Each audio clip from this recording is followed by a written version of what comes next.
Benim adım Müslüm olur. Müslüm Bayırkan. Halis Urfalıyım. Babam adı Derviş. Annem adı Medine.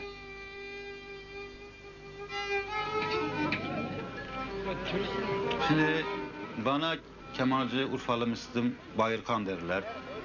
Hayata en önceki başladığımız mesela küçüklüğümüzde şeker sattık, göncük, boncuk, ondan çocukluğumuz geçti yani.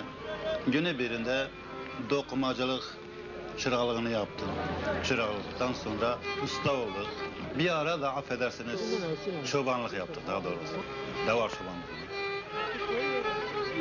Derken askerliğimiz geldi. Askere gittik, bir keman aldık. Baktık orada merak ettik. Bağlama aldık, bağlamayı öğrenemedik. Demek kader kemanmış. Keman öğrendik. Şimdi ise kemanla meşgulüm. Kazma, kürek, inşaat işi, hamballığı gibi bir şeyler gözüm kesmiyor, yapamıyorum çünkü yaş geçmiş. İhtiyarlık var.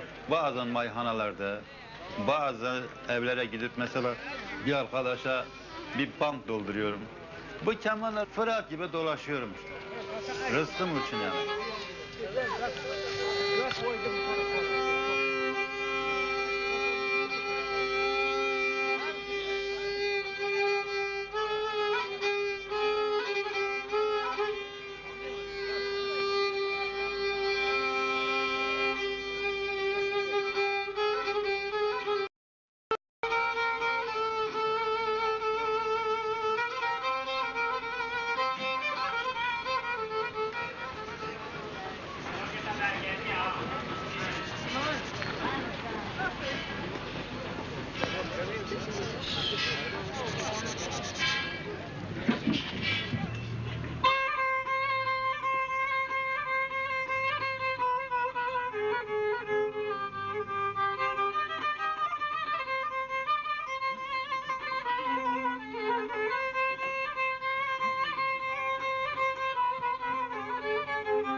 Biraz keman kutusu kaba olduğu için silah gibi mesela insanın koltuğunda oluyor.